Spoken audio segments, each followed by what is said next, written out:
Okay, hi, this is New Talk Now again, and today I'm really grateful to have a really special guest here with Tony Knight from New Zealand. I have interviewed Tony one time on the Alkalize to Realize show where we covered a lot of the information he's been researching in the recent years.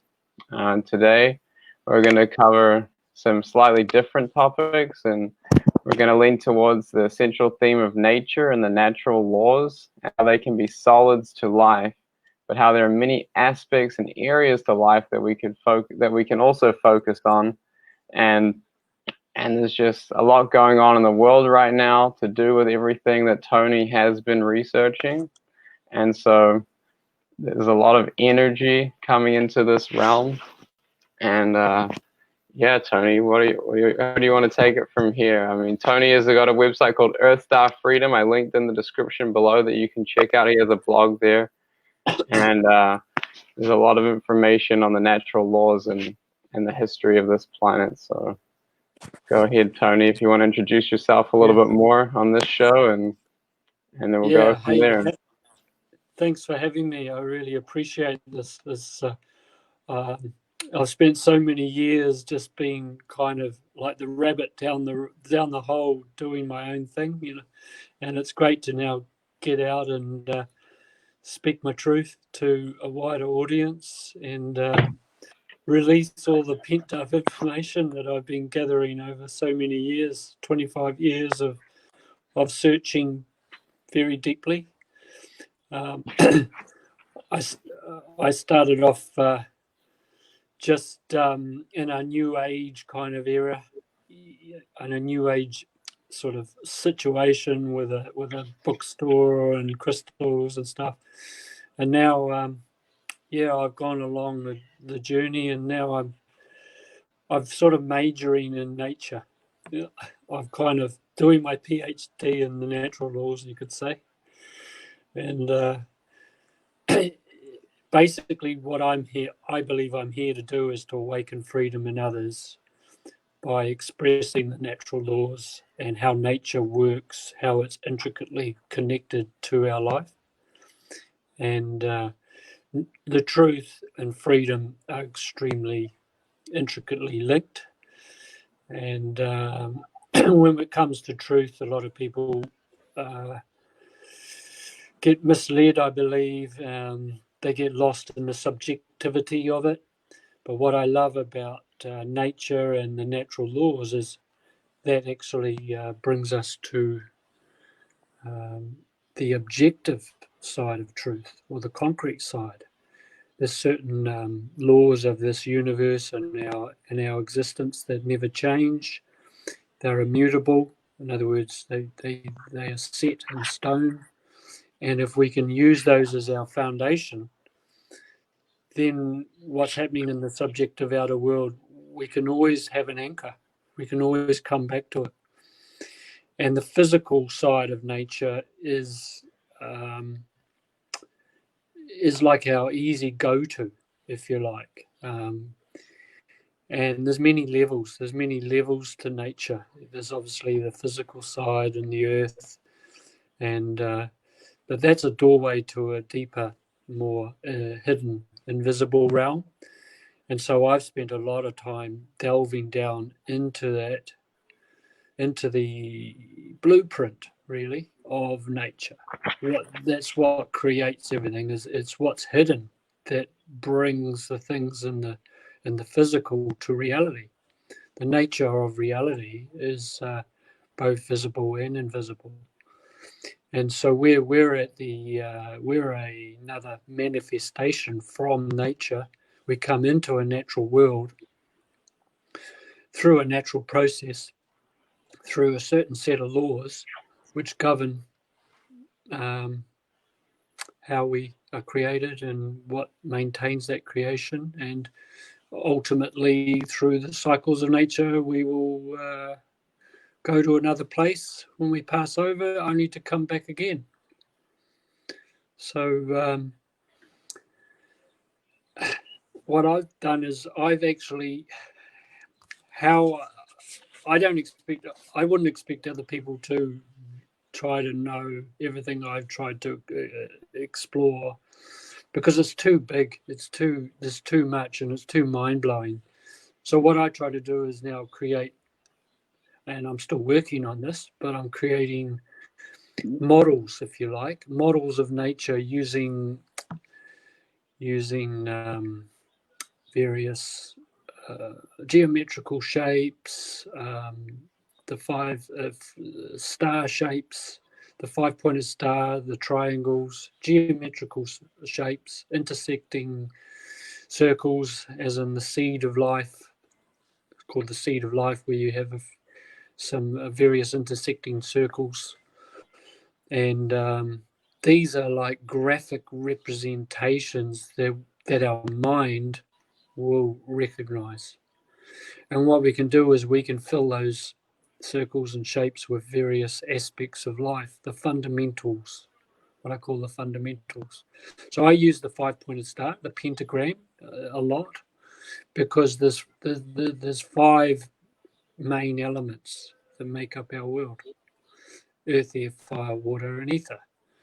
But a lot of people, they don't realize what they mean, how they apply to us, how do we actually utilize or implement those sort of quite abstract sort of terms into a real practical life.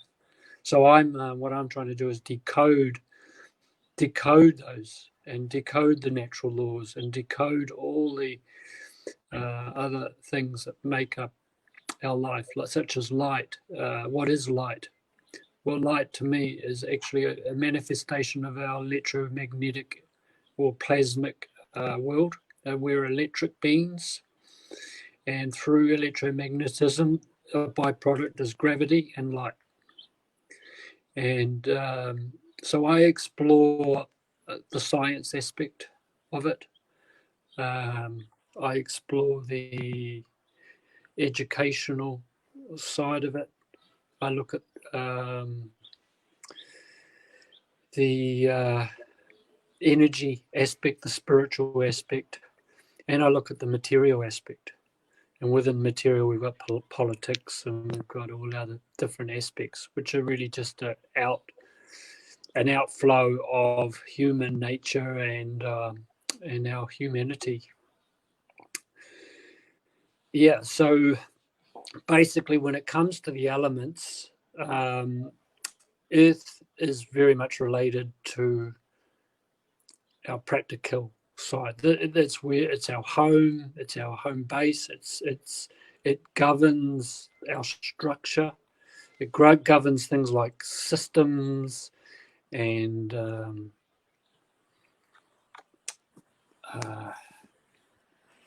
all things to do with constructing a material, physical part of our life. Our body, our physical body, is an aspect of our earth nature. And it governs state. We have in Indian Ayurveda, they explain it very well. They create different personalities based on how much quota of different elements you have. So you can be a very airy person, which means you're very much in your thoughts. You can be an earthy person, which is a more solid, slower moving, slower thinking, but very much your values are very much related to solid, earthy, practical aspects. A fiery type person will be more people orientated, much more living in its higher expression in your heart, but it's also very much related to your soul and soul aspects of life. And water is more the emotional people who are very related to emotions. Communication is very much often emotive. Feelings. Water relates to our flow, relates to anything. It was also related to our heart, but the fire and the water are like very much related to the more abstract sort of side of things, whereas you've got air, which is which is earth, which is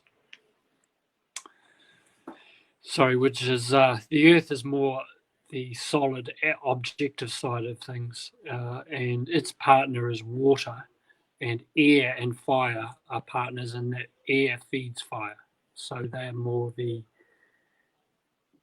thoughts and higher realms of thinking, whereas earth and water are more related to the practical here now.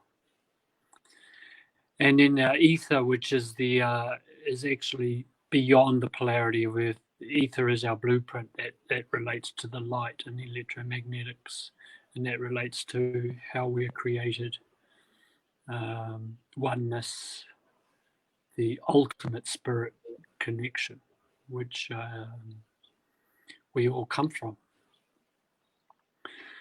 So what you can do is you can, utilizing the elements, you can then start understanding who you are, where you're going, your purpose, that sort of thing, because you can start to understand yourself and your different motivations, your states of mind, and basically utilizing questions can help to lead you to those answers. Can you give us an example of the kinds of questions you use and the answers you get you're referring to? Yeah, each element you can ask all the different questions: who, what, where, when, how, and why. But there are specific questions that primarily relate to each element. So a how question, how do I achieve this, is very much an earth. It's related to the element of earth. Who is very much related to fire, because who and fire it's very much about who are we as a soul. Air is very much related to what.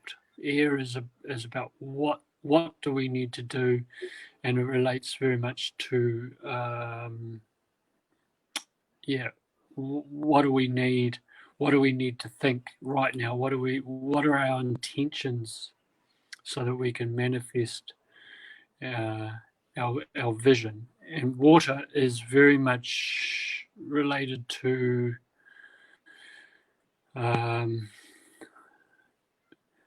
water is very much related to the when, and I believe, this is my opinion, the when and where of things. We need, it's all about timing. Time is a flow, water is a flow.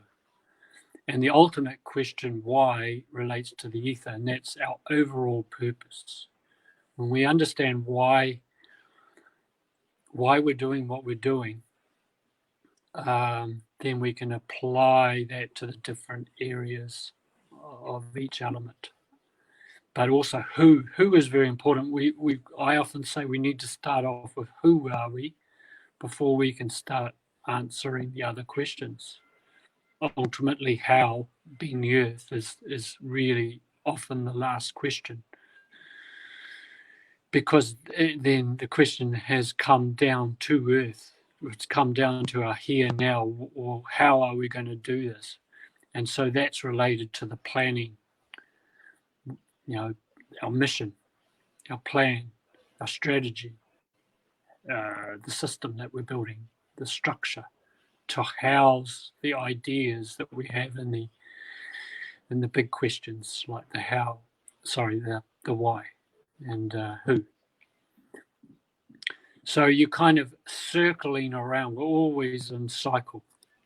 You look at the seasons. We have spring, and this is where things start manifesting. And you could liken that to when we start asking, like, what are we going to do what are we going to do now? Well, if we've got a project, we've got a business, we can apply it to relationships. We can start with,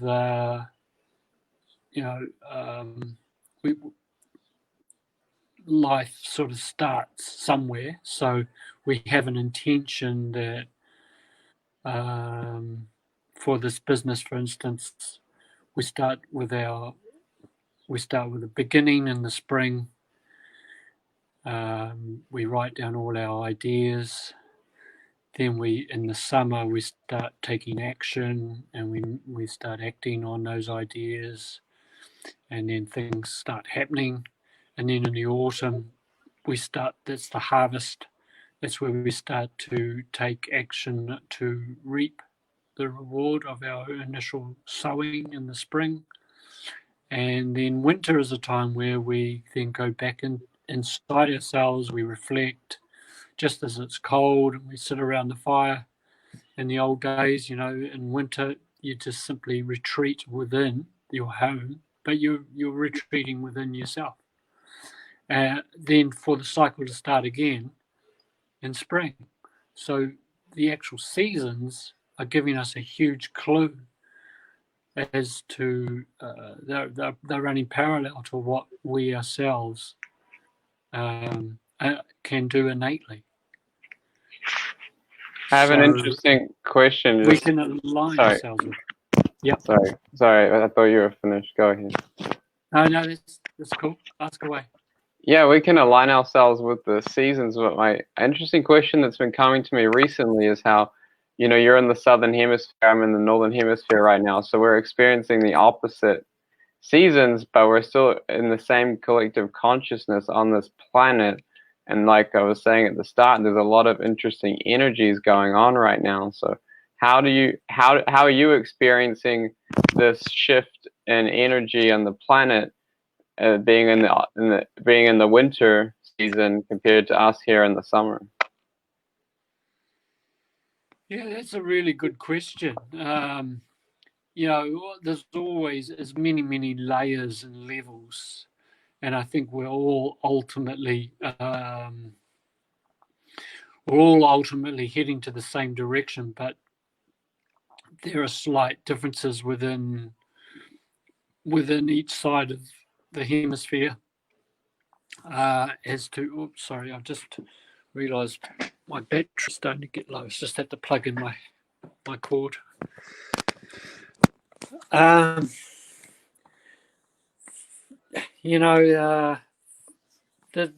a personal level that we're all living on, and there's also the bigger macro level.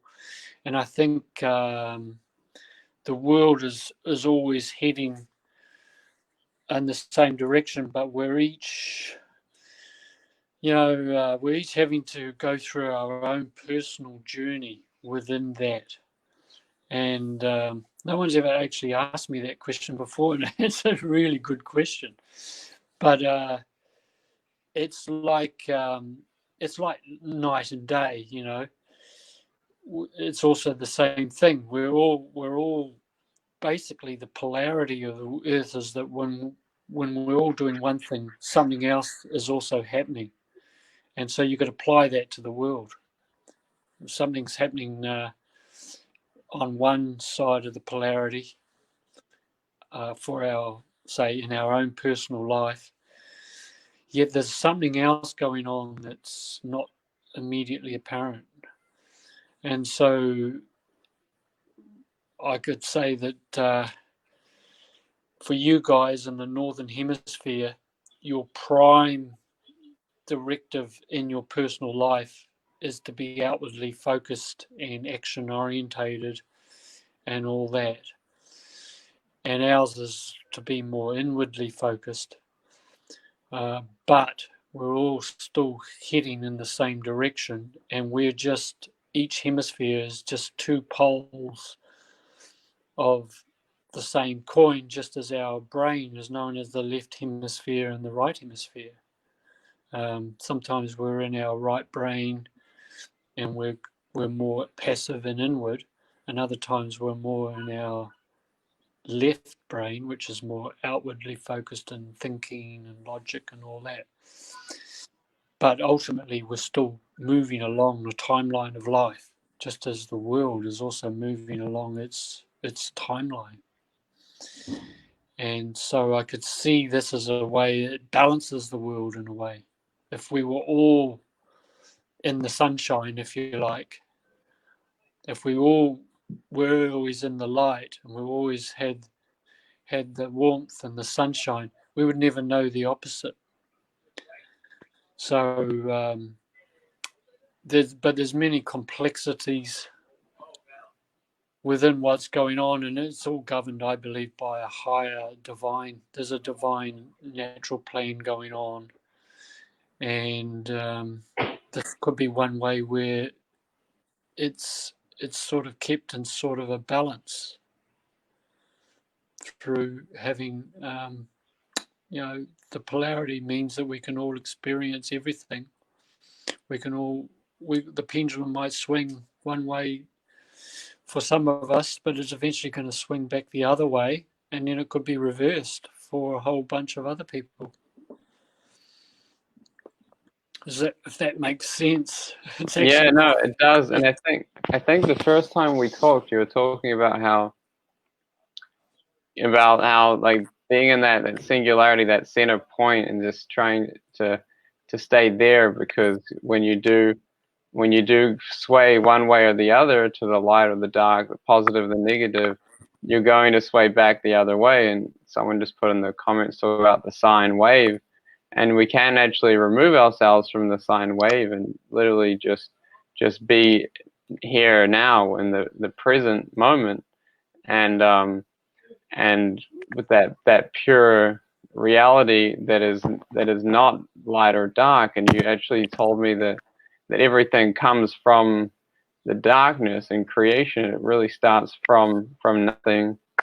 And so it's really interesting how you said that, because yeah, when it's summertime here, we're outside, we're busy, we're outwardly creating and doing things, but yeah, we're still experiencing the same collective consciousness. And it's really interesting how it's happening right now, because there is just so much going on. There's this huge split taking place, where some people are paying attention to the natural environment. And that's why I think it's so important that you mention and talk about the natural laws, the 7 Hermetic principles, because, and I would like you to explain that a little bit more to people that maybe don't know about it, because if you don't take the time to understand the natural environment, of the place we live in, because that's what supports us, the seasons, but they affect us, but it's like the air we breathe, the water we drink, that is what supports us to have this experience here. And if people don't pay attention to that awesome reality that is around us and supporting us, they're not going to have the gratitude. They're not going to be aware of how awesome life is. And a lot of people don't, because that's the programming that is everywhere, is for people to not even take the time to see what's going on. And I really like how you just bring it all together. You're aware of so much that has taken place and is taking place on this planet, and you just present it in so many ways to give people the opportunity to see more. It's so cool. Yeah, thanks. Yeah, like with nature, the natural laws, I mean, like I said before, they're basically inherent truths. I mean, we are a living, walking, talking natural miracle, and and we're an interface between the spiritual and the material. We're just as our DNA is also interface between the spiritual and the material. And if we get too far off track, or divorced from nature, or disconnected from nature, which is what's happening, is the push to artificial intelligence is a perfect example. The more we get immersed in our devices and our tablets, and we're run by artificial intelligence, we're going to forget about our natural intelligence. Our natural intelligence is what brought us here. And if we don't pay attention to it, we don't pay homage to it, we'll lose our ground, literally. We'll lose our connection to Mother Earth and to the wider world around us. It's not about being, oh, he's natural being, or he's you know, he's a nature lover, you know, and he's a bit sort of like dreamy and all of this. It's far more fundamental than that. We are literally birthed into a natural world, and we're sustained by nature. How long would we live without water, air, and food? Not very long. And it makes sense that if we're ingesting this air, breath, you know, our breath, water, and food, it needs to be as close to its original condition as possible. So eating natural foods is a given. I mean, if you stuff yourself with plastic food, with processed food, your body's going to eventually break down. But like attracts like. If we have natural food, we're a natural being, it's going to feed our cells at a fundamental level. And it's not about feeding our stomach. When it comes to natural things, like we need to feed our cellular structure, because that's where the action is. That is what is sustaining us on the outer level. And it's the same, like the world is like, we're like a cell on the earth. And if our cellular structure is breaking down, well, the earth is going to feel it. The earth is going to break down. And I'm not against technology, not by a long shot. I'm actually a great believer in technology, and there's some wonderful things that we can do, that we can harmonize with. But I believe that they should be balanced and aligned with our natural being. So it's about paying homage to those fundamentals, like just having some time out and going within is a very natural process for us to regenerate and rejuvenate, just as nature sleeps at night. And you know, having clean, pure water. Water is just so important for us, for cleansing, for detoxifying. On a purely physical level, water is amazing, but water has its own consciousness. Water has its own consciousness, just as we have our own consciousness. We're 80% water, and they've done studies now where you can think a thought, and the image of that thought will appear in the water. I'm seeing it now. They're using ice, it's incredible what they're doing. And if we're 80% water and we're thinking these thoughts, all those images and impressions are going to go into the waters in our own being. And then having natural food, not GMO bloody rubbish.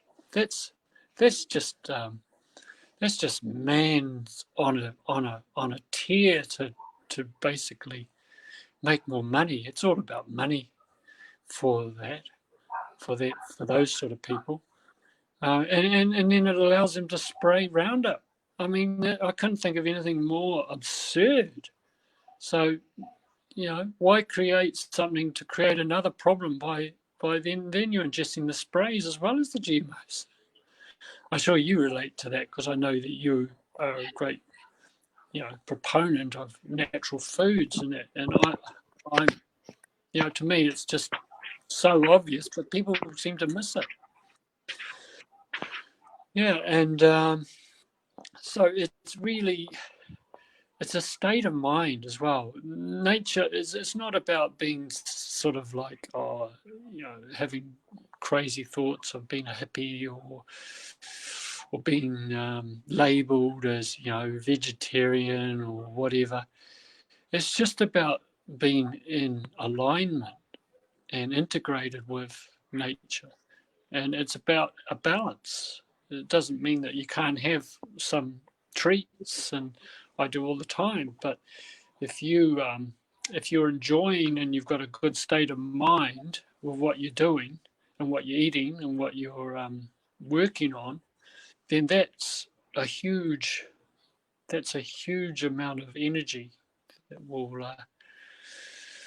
that you will be basically giving yourself, because you're in the flow of that purpose and of that of you know who you are, and you again it comes down to just simply being in the slipstream of life. Yeah, I think a lot of people are really starting to see and understand this, and it becomes so cool and it becomes so fun because the natural environment is so cool. You know, I just went hiking today. We went up into this canyon, and when you get away from like the because people like have to understand just how all of these different dimensions and levels are all connected. Like you were talking about the you know how our mind is it creates it influences this physical reality instantly, like through water. They've proven it. Everything we talk about is proven. So this whole like hippie nature dude idea that people try to throw at people that are talking about this stuff, it doesn't work anymore because it's all proven by science, for people that need that literal like evidence. And all of us do, because we all have that literal part to ourselves here. And it's really interesting to prove that how awesome the natural environment is. And when you start to see how it supports you and have fun with it, you know, it's like I tell people, just like, why do anything if it's not fun? You know, Yeah. There's so many fun things to do to support yourself and to support others and support the environment. And it's like it just starts to become like life can become this dance in this reality and on this planet. And it's so cool. And it's so cool there's so much to learn. Like you can never learn everything. And I mean, you already know everything with your real being, and because you know in the ether everything is always available. But here in this realm we'll always be somewhat limited, and there's always things to learn and fun things to do. You know, it's just so cool. It really is. And just like sharing our information with each other can, you know, when we understand that, say like you and myself, we both have this desire and this intent to become more aware and more wonderful with the natural environment. And then, you know, you share your views and I share my views, and we just become more aware together, and we can all do this. It becomes a real adventure, and it has to be a collective one. And I think for a lot of years, a lot of the planet has been becoming more aware and learning all this stuff, but we've been isolated. And now it's like through what's happening now in the planet, people are having to really see and decide what's important to them. And those of us that are seeing that the natural environment is important and it makes sense to support it, we support each other so we can all support it together. And we're going on an adventure, and you know it's just beginning. It's so cool. It sure is. There is a great awakening going on. I mean, this coronavirus, what it's done is it's suddenly snapped a lot of people awake, and I think that's a great thing. It's also almost allowed the earth to breathe a little bit, just to just it's given us some time and space also to start researching. I know a lot of people who are suddenly gone, oh my God, what's going on? And so they've started becoming digital warriors and delving into what's happening. And many people are waking up and realizing something's not right. I mean, clearly something's not right. Something very, very off. And you know, we're basically being we're a whole lot of people who have been basically given our power away to a very small select group of people.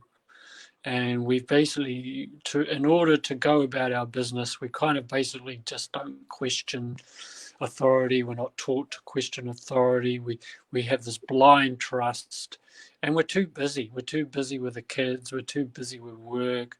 We're too busy with our own life and being the mouse on the wheel, you know.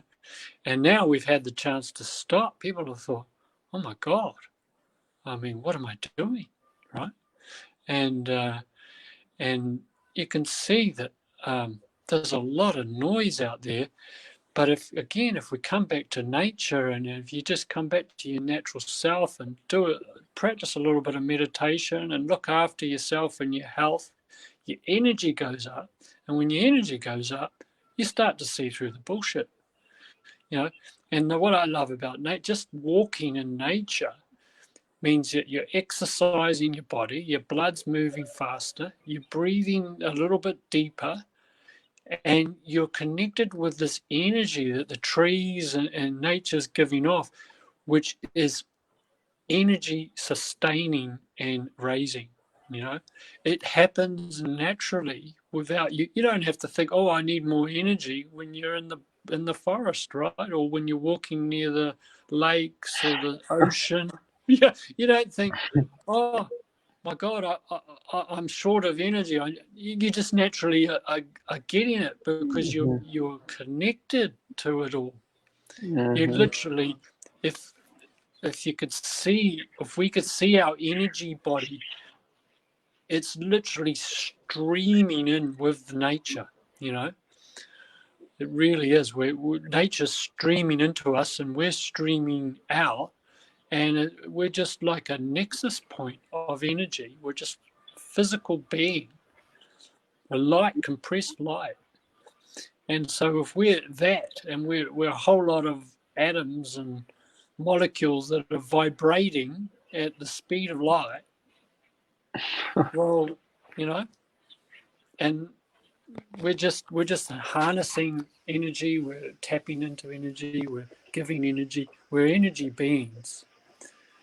And nature is like that's why, you know, they say Gaia is literally a living being, a sort of receptive feminine. You could say feminine in the sense that it's receptive and passive kind of energy, but it's a loving, supportive energy, just as an outward striving kind of seeking energy is quite a masculine kind of energy. It's more outward focused, whereas, and these come from these are electromagnetic terms. That taps into the law of gender. You know, gender, male and female. It's not just related to our sexual orientation. You know, you have male and female points in electricity. They use those terms throughout the whole universe. It's just masculine orientated energy is outward energy, and feminine energy is more inward receptive energy. And really, it's not about, you know, male and female. And then within men, we all have a feminine side, and women have a masculine side. That meaning that they have an outward, active, orientated energy, just as men need a receptive inward energy. And again, everything is. I love the law of polarity, and the law of polarity states that everything has its polar opposites, but it can be reconciled. All paradoxes can be reconciled, and that's really, I believe, one of our main purposes, is to reconcile the paradox of polarity. Because look at what's happening now. Look how our whole system. I often talk about the system. The system is the hidden hand that's guiding us. The system is out of alignment with nature. You can create a man-made system either based on natural principles or based on a hierarchical, you know, psychopathic mind, male-orientated system. And the whole system, the polarities of left and right politics, and the polarities that we're seeing in the world today, and this racism and all these other things. It's just the split that's going, the polarization. Again, it relates to polarity. Polarization just means you're stuck in one gear, or you're stuck on one side of your brain, and you can't see the other side. It's about balancing the two. And it's like it's hidden there in plain sight. People don't know what they don't know. So they keep repeating the same patterns over and over. So that's why I say not knowledge is power, but true power is knowledge applied. Truth will set us free when we actually apply the truth and understand the truth. We don't just, and truth is just so many aspects. So again, there's the truth related to the earth element, there's the truth related to the water element, there's the truth related to the air and fire elements and ether, and then there's the truth of the natural laws and nature, and there's subjective truth that's of stuff that's happening in the world. Someone said to me, oh, but what is true in that level? In the level of the world, right? You know, there's so much discussion over what's truth. Well, truth is just what happened and what's happening. I mean, people have made it complex. You know, oh, yeah, but, you know, that's your truth and I've got my truth. No, there's clearly, but you have to sift right down, right? You have to sort of like, you have to be like a detective.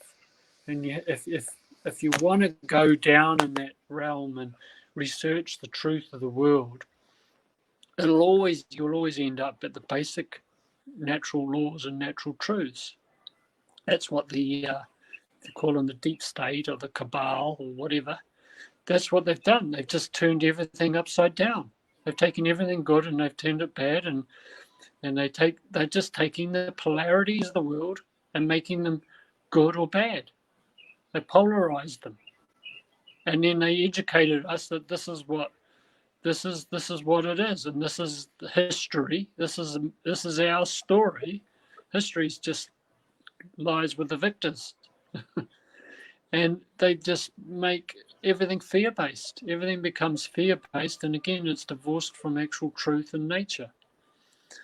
And what's happening now is there's obviously a whole lot of people waking up, and a very small minority who have basically been able to run the world because of their hidden nature and because they created a very clever system that's got many, many, many layers. A legal system, a religious system, a financial system, a political system, an educational system, an energy system, a health system, all completely running on an agenda that's completely out of alignment with nature. It's a sick system, not a health system. The education system is telling us what to think, not how to think. And they're feeding us a whole lot of stuff that suits another agenda. It's not a conspiracy theory. It's a conspiracy in that it's hidden, but it's a whole lot of fact. It's just that people don't see it because the system is something we're born into, we grow up into, and we don't know any different. We haven't questioned. It comes back to the questions, it comes back to who we are, and it comes back to what are the basics of life, nature, natural law. When you start looking at those, you automatically start to know what's happening because you can see the disparity. It becomes obvious. But it has taken me 25 years of trying to join all these dots together. So now I'm at the point where I'm writing this thing called the Hue Manifesto, which will be my own, a new way of system based on nature, based on the natural laws, based on the ancient ways of educating, which was called the trivium and the quadrivium. a political system that can be which is people-based, not about rulers, about having community rules. An energy an energy system that's based on the new patents that are waiting to be released, that Tesla was involved in. We can power this whole entire world by self-perpetuating energy, and not the solar power and wind power. They're using coal and fossil fuels to make the damn things, and then they don't know what to do with it when they break down. They use millions and millions of tons of sand to create the solar panels. What a joke. I mean, so they're using more energy to create the thing they call green eco energy than actually what they're saving in the eco green energy. And what I realised too is the Green Party and all those, they're not green. They're not interested in that. It's about a new green revolution that suits the powers that be. They knew that people were starting to wake up to that. So all they're trying to do is monetize the environment. That's all they're trying to do. Simple. Just it's not simple to see when you're immersed in all the rubbish that's flying around in the media. And if you look at the mainstream media, you're not going to get the truth there, that's for sure. And it takes work to get down below that. And it takes a lot of courage, because there's this, people want to humiliate you, or they want to condemn you, or they want to, you're sticking your neck out and all of this rubbish. I'm actually well beyond that now. I don't care what people think of me, because I know that I know some stuff, and I know that what I don't know. I mean, I'm very aware of the fact that I don't know a lot, but I know one or two things that keeps me really motivated. It's like I'm being pulled along now by an energy I can't explain. It's a natural kind of, it's like we're creating timelines. We're creating our own timeline. And now the thing is, what's happening now is so many people are waking up that a new blueprint or a new template has been created on Earth. And we can step into the creation, our perfect creation of love and peace and truth and freedom. For me, it's all about freedom at the end of the day. The truth is the foundation. Our consciousness and our conscious co-creation is the process. The ultimate goal is freedom. That's what EarthStar freedom is all about. It's utilizing the principle of Trinity. It's another model I have. There's Trinities everywhere. There's the three. I call it the three. Freedom. We get freedom from the three. And it's inscribed into our very genetic structure. This is not some airy-fairy new age stuff. This is science. When the Father, the Son, and the Holy Ghost, we were brought up in a religion. They talked about that, but it's really just the Creator creating creation, or the creation creating more creation, and then we call the destruction, which is just the winter cycle of the season. It's just the completion of a cycle, and they're going on all the time.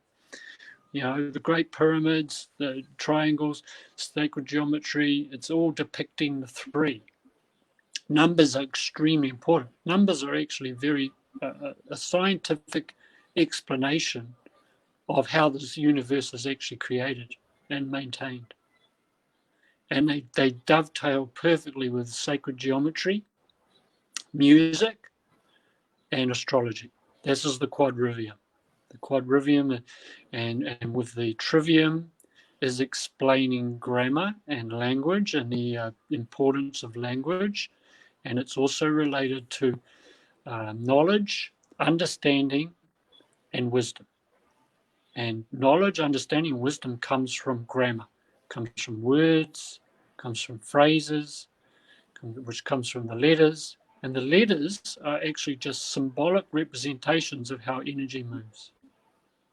And then when we have a thought and then we express it into a word, it's a vibration, and that's what creates the manifestation. Because the vibration of the words and the deep meanings that are inscribed in our genetics start to come alive. And numbers are just another way of representing letters, and they are more related to the how energy moves and how the patterns. It's all related to the patterns and models, template that the universe has created. And then music is just really another, and sound, another representation of sacred geometry and numbers. It's all related to numbers, hertz, frequencies. Sound makes certain patterns, cymatics, patterns that are created through certain frequencies of sound will perfectly match various sacred geometrical shapes that have the same numerical value. And then from that, and then astrology is really the understanding of the big picture. Astrology is not this rubbish that we're fed that about, you're doing your star signs and it's about how much money are you going to make, or you're going to meet the love of your life and all that. True astrology is actually the science of it's a science, and it's a science of space and time. And it's the science of how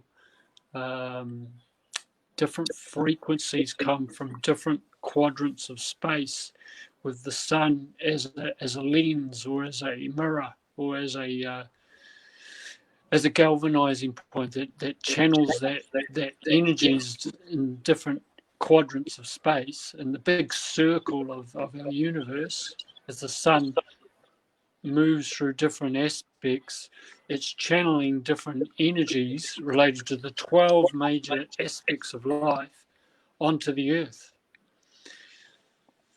And it's also there's also a factor where our whole solar system is moving around the great central part of the universe, the great central sun, and we're moving into different areas of space that have different photonic energy, light energy. And this is why we've come out of the dark ages and we're moving into a more light age, simply because we're moving to an area of space that houses a lot more photon light and a different frequency of space. So there's quite I went on a bit of a tangent there, but I might just stop, and if you want to ask any questions or give people a chance to try.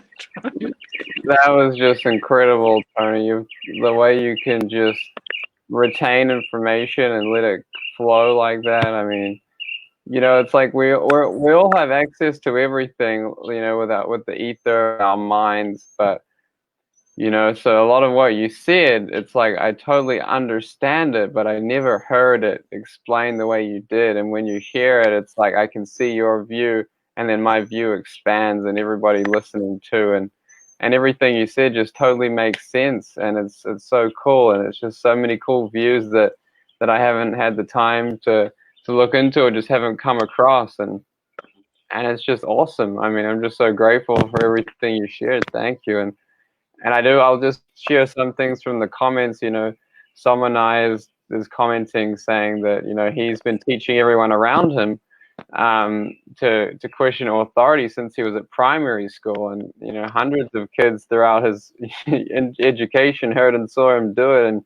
And he got punished for it because, of course he did, because, you're talking about how you're all about freedom. And with real freedom, there's no authority, there's no restrictions. You're just free to do and choose things that make sense. I mean, why would you do anything else if you're free, but the controllers, they're so controlling authorities that create restrictions. They don't understand how life works, and so they think that they have to control people to get energy, but everything is always available. There's endless energy for everyone. And so when you share this, that you don't need authorities, of course the authorities are going to retaliate in some way. And I just love how you shared that there's so many different things that we can all do. Like, I mean, there's so many things you've learned, but like about, like, I like how you mentioned the music, words, and geometry. And so one person could just, like, musicians are awesome. When a wonderful musician can just create these frequencies and harmonies that just charge people up and relax people. There's so many possibilities. Or one person can really study geometry and build sigils or pyramids or orgonite or different things that can really help people and help the environment, help themselves. And there's just so much that people can do. And it's just like, it's so cool that you've learned so much. I mean, it was so cool. You're just like this. You just retain so much information, and it is so cool. And life is so cool that there's, in creation, we don't have to be in creation, but we're here and we can have fun here. It's all about having fun, and I can see you're really enjoying yourself with all the things you've learned, and I mean, it's just so cool. Yeah. Yeah, well, in the fun, that's where there's freedom. There's many levels, just like truth. And for me, freedom exists, and is we have freedom of speech, and we have freedom of movement, we have freedom of thought. But there's freedom in love, there's freedom in fun, and ultimately there's freedom in consciousness. It's ultimately about consciousness. And if we're free thinking, well, that's not very controllable. And as you say, the controllers do not want us to be free. They want their order out of chaos, what they call order out of chaos. Novum, there's a particular Latin saying. It's on the dollar bill, American dollar bill, and it basically says order out of chaos. And you'll see on the dollar bill also they've got a capstone that's raised above the pyramid. And then they've got the pyramid base, and then they've got a gap. They've got a gap, and the eye of Horus. Well, that's them. That eye is them looking at us. That raised capstone is related to the levels above the president of the United States. It's above any real authority that we know on Earth. They are the levels that are the real controllers. This is the people that run the whole world. I mean, basically 0.1% of the population are basically owning 90+% of the resources of the world. And it's in that capstone is the 13 Illuminati families that are basically controlling things. And I spent a lot of time looking at that side because I couldn't understand why it isn't possible to get ahead. And then I explored, one thing leads to another. And then I discovered, how the financial system works. The financial system is part of the big trinity. It's the Vatican, the religious system, but housed in Rome, along with the financial system, which is basically the Bank of England in the City of London, which is a separate kind of state outside of England, and then the military in Washington, D.C. And sorry about that. And they basically, the financial system, though, is very, it works in conjunct with the legal system. And you probably know about the birth certificates and how we're actually a commodity. They say when your name is in capital letters, that means in their symbology that we've been capitalized. In other words, we have a price on our head. It's based on the stock market. And each birth certificate is actually like a stock market certificate. And when I found this out, I just about, blew my, I couldn't function for about a week because I was so blown away. when our mothers unwittingly sign a birth certificate, she's signing a bond. We are bonded. We're bonded securities, which means we're basically bound, and we are the security. We are the workforce. We are also the backstop. And so the system is, and this is all done, it's all based on consent, but it's done, we're consenting without knowing that we're consenting. That's the key. We don't know that we're actually consenting to their system. And they charge us tax because that's that to them is the cost for us to use their system. So basically we're paying them to exist. And so that's, you can never be free when we're bonded into a system like that. And this is where I've had many discussions with my peers, because I came through the New Age movement, and so I was into all this wonderful spiritual stuff and meditation, and I'd often be told, don't look at the world, don't look at the system, because that attention that you're putting there, where attention goes, energy flows. And so all you're going to do is get more limitations by looking at a limited system. But that just didn't sit right for me. And but I realized that the further I went into it, and the more I tried to understand it, I realized that if we're looking at the system with the intention of understanding, then it's different. We're not looking at it to get lost more in it. We're looking at it to find out the truth and to find out how things work. Like if someone wants to figure out how something works, you reverse engineer it, right? You pull it apart and you can put it back together again. And for me, with the system, it can be reverse engineered. You can look at the system and then you can pull it apart, and then you understand how it works, and then you can realize how it keeps us basically enslaved, because you can understand how it works, and you can see that it's not aligned with life. It's not aligned with that nature again. And if we're basically paying to exist, and I just don't think that's right. But how that happens is through the Federal Reserve. They print money through a private corporation. They're loaning it back to us. We're paying interest. They then do what's called fractional reserve banking, which means that then they can create almost unlimited debt, and then we have to pay the interest, which will never run out until someone actually until that is dissolved. We're just simply paying our taxes, really mostly going funneled back to the Federal Reserve and the IMF and the BIS as payment for the interest on the money that they produced out of thin air.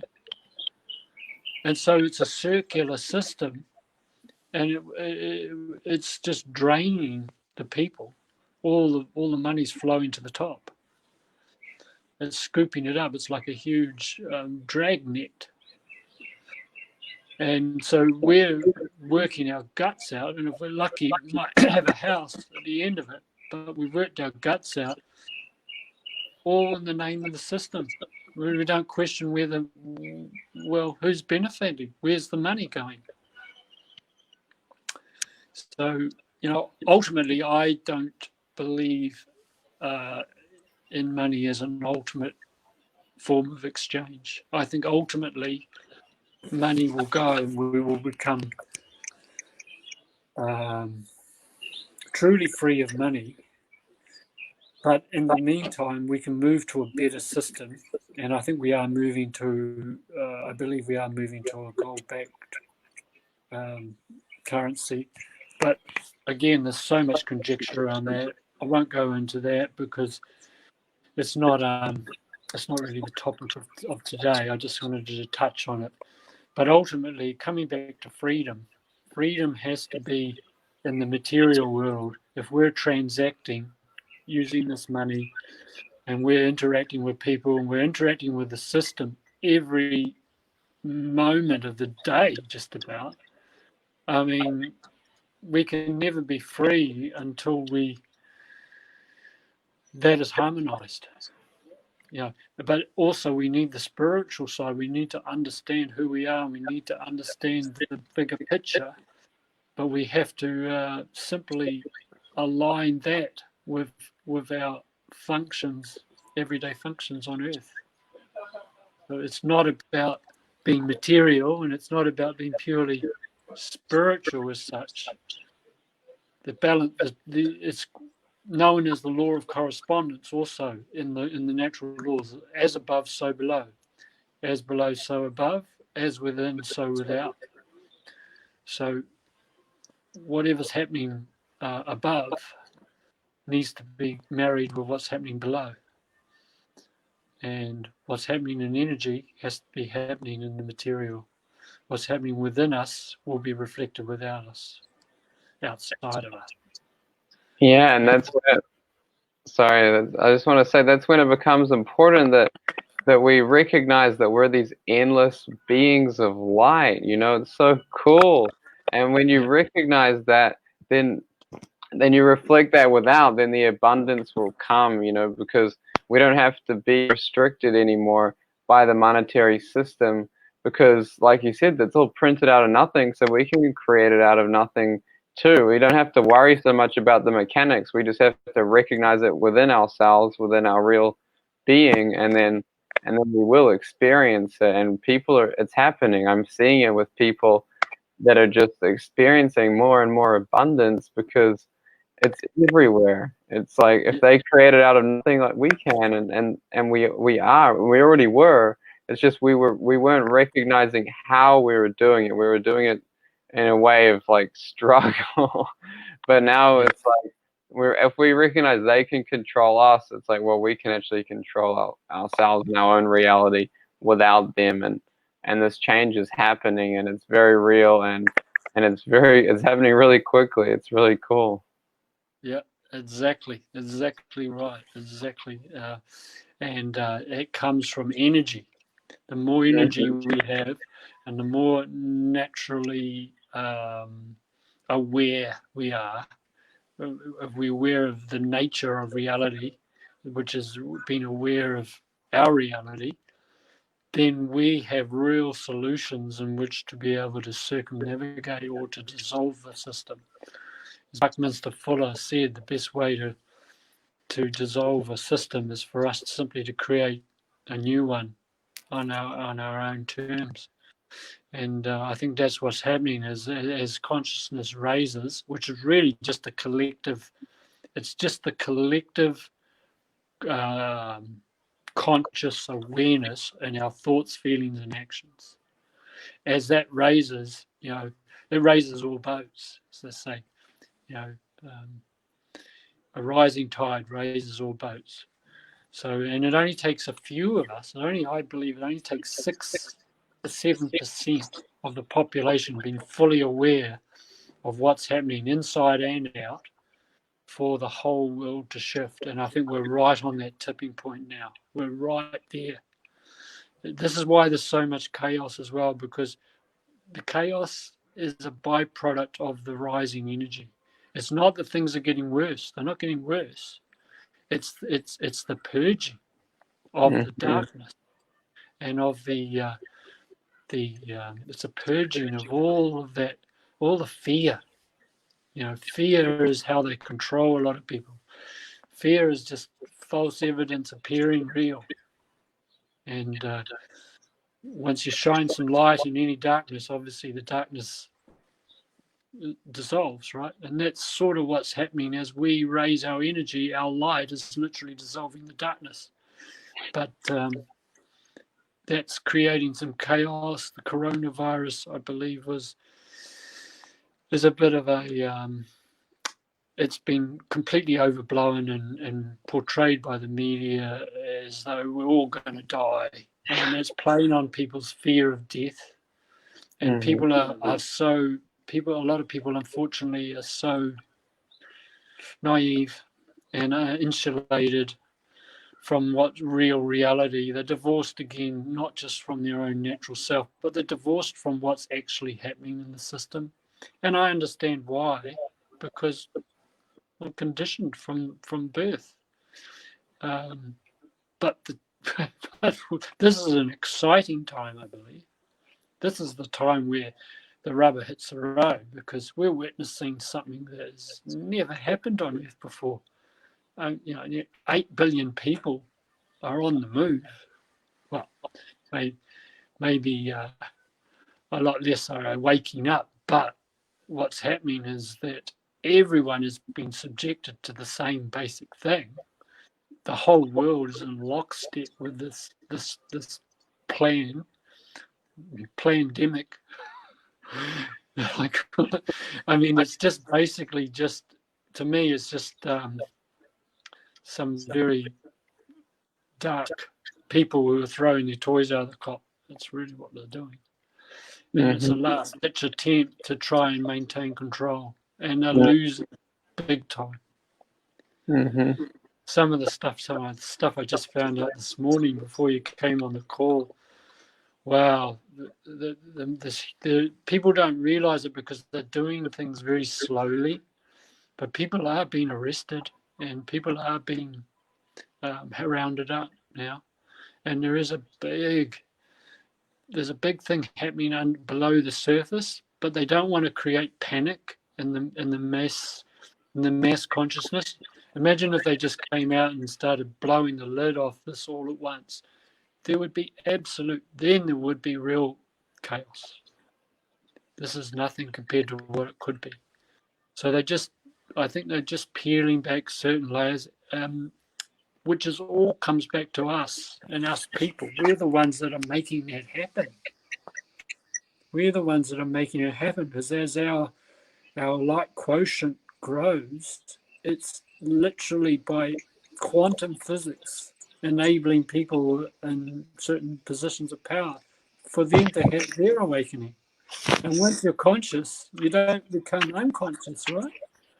So all we've got to do is help those people in power to see what they're doing. And when they understand the laws of karma and cause and effect, when they realize, they will quickly want to do the right thing. Because when knowledge is power, when you understand what you're doing to yourself by maintaining this distorted kind of strategy, or this distortion that people are creating and trying to rip people off like they are, it won't carry on once the ignorance becomes knowledge. You know what I mean? Yeah, I mean, it's just so cool the way you share what you do, Tony.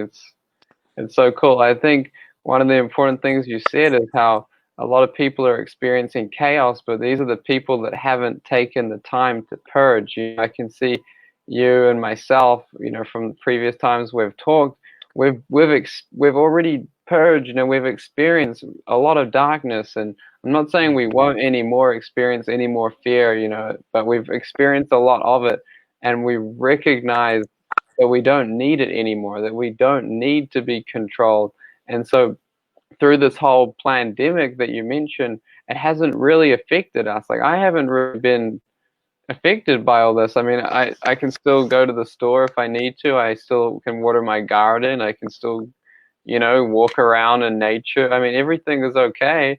And the people that are experiencing chaos, it's because they're actually choosing to, mostly unconsciously. But until they consciously realize that they don't have to anymore, they won't. And like you said, those of us that are consciously deciding that we're okay and that everything is okay and wonderful, then we just keep experiencing that, and we keep sharing that with people. And I'm just so grateful you come on and you share what you do. I mean, I don't know if I've ever smiled for an hour straight before. It's so cool. It's just, I love listening to everything you've said. It's so cool. It really is. Well, yeah, thank you. And you bring up a real important point there that I wanted to mention. And I've seen it a lot of times. This is, I believe, is a mistake, and it's particularly prevalent amongst a lot of my New Age brothers and sisters. And to dissolve the darkness, we must face the darkness. It's as simple as that. And if you want to face the darkness in the world, you've got to face the darkness within yourself. And until you do that, nothing will change for you, and you will get more and more panicked until you just stop, and we start to realize that it's okay. We can forgive ourselves. We can stop, and we stop running from ourselves and turn and face the darkness. Because I see so many people, it's all about the light and living in the light, and that's wonderful, but it's only one side of the story. As I shared with you in the last time, electricity and light comes from the dark and the light. It comes out of the void. Dielectrics is the dark light, and then you've got the white light. And it's the same within us. And it's also manifesting if it's not in balance, if we're not harmonizing and reconciling the polarities of the dark and the light within us, the collective unconscious will keep reflecting back to us that fear. It's as simple as that. And it's easy when you know how, but it's not easy when you've been heavily conditioned. And I literally, I was so under the pump myself, because until I learned that, I had like a major eureka moment, and I started to then realize that darkness is what's enabling us to shine our light. It's through the darkness that we get our power. Through the darkness we get our strength and courage. But running from it is not going to, it's going to chase you into every dark corner until you stop. So I don't mean to laugh when I say that, but it is, unfortunately, it's happening on a collective level, and I'm excited now because it's forcing people to stop and look at their stuff.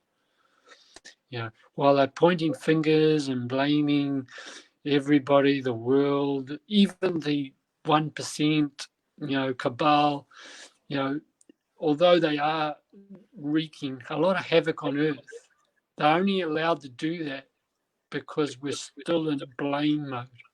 And we have to take responsibility for our actions. And responsibility is a very key value.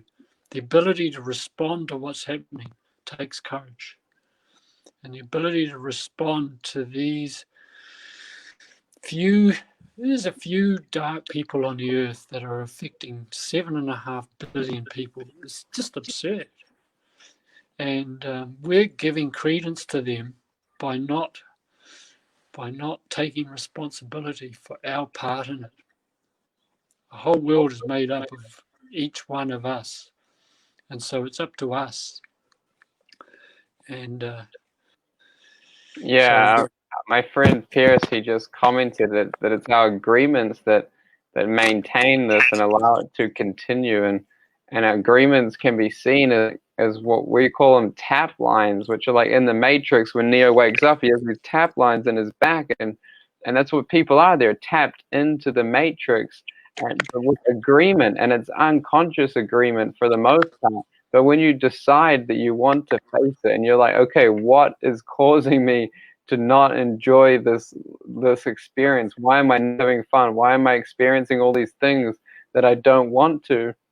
And then once you start, like you said, once you face the darkness, you can let go of the agreement to it being there, but you have to become aware that you're agreeing to it and what these agreements are. You have to see them, you have to face them, and then it's like, oh, I can let go of this. And like fear and anger and all these things, you don't need them. And you can, like you said, you can turn them into courage and and things that do make sense, so that you can go out and show the world that this whole creation is just a constructed matrix, and you can decode it through, like you said, words, music, sacred geometry, and all these different things. And when you do, it's like it becomes fun, because we can create our own frequencies through music and words and geometry, or however you want to do it. It's endless. There's so many ways, to be creative. Use your creative energy to have fun, instead of just going along with things that are being decided by authorities and other people. Yeah, exactly right. Exactly right. We're just giving our power away to.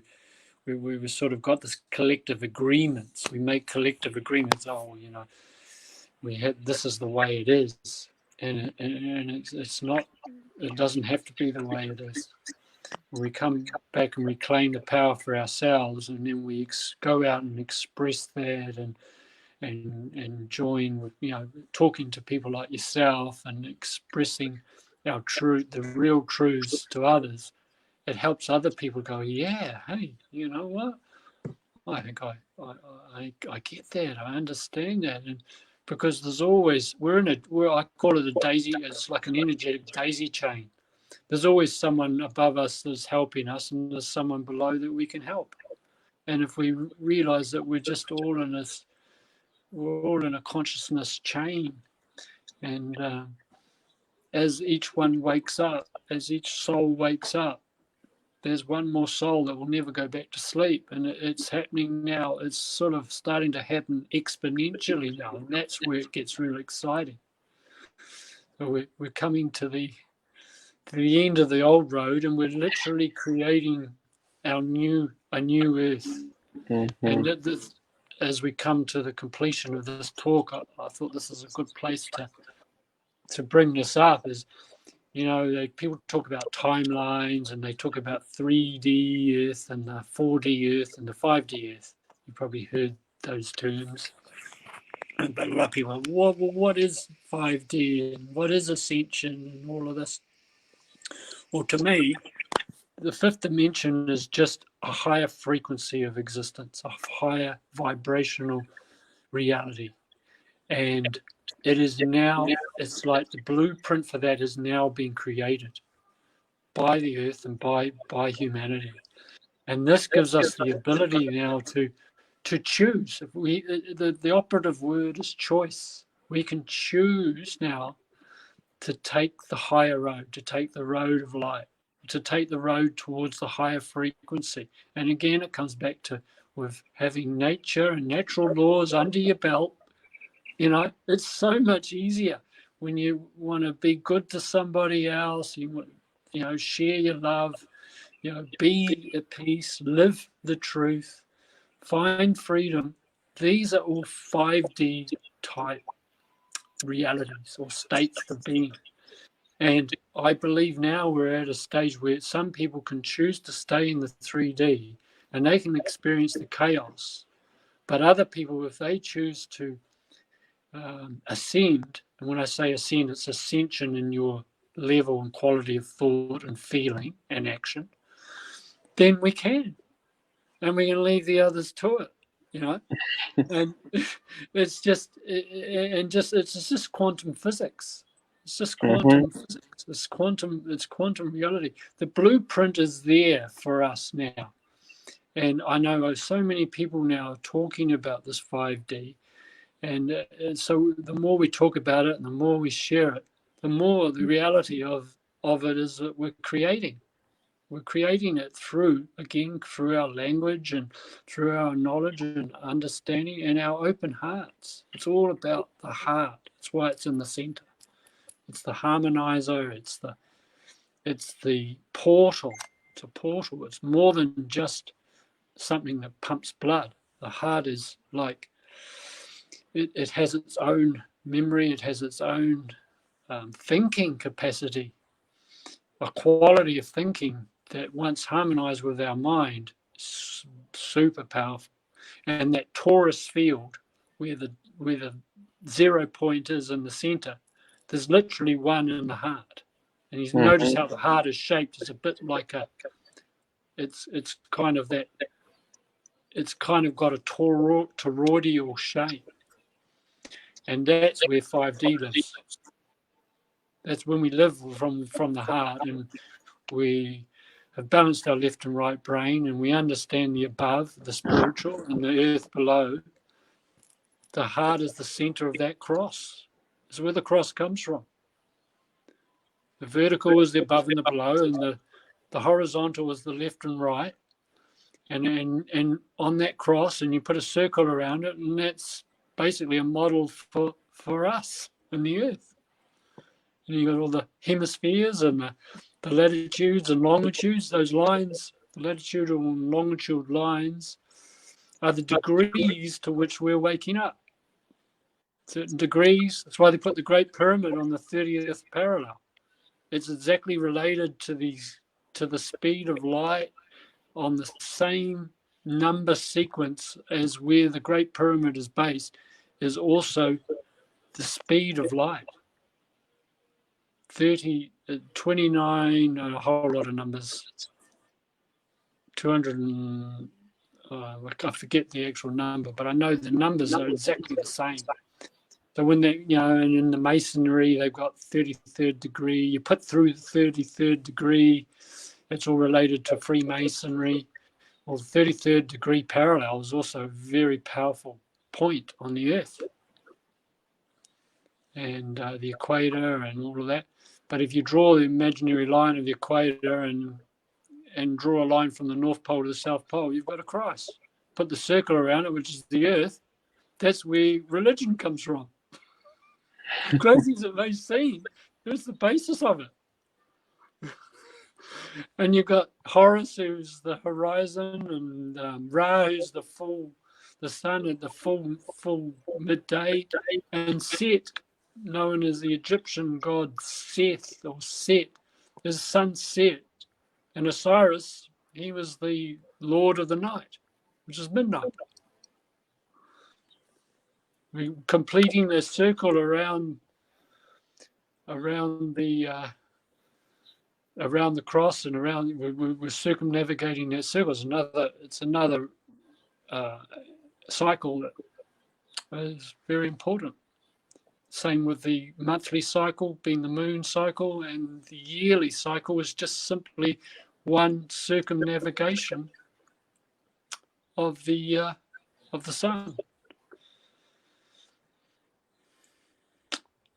This is what original knowledge is known as gnosticism or gnostic teachings, and religion has just come out of the original gnostic or knowledge of basically science, and then they just turned it into some man who died on a cross for our sins, and hell and heaven and all of that.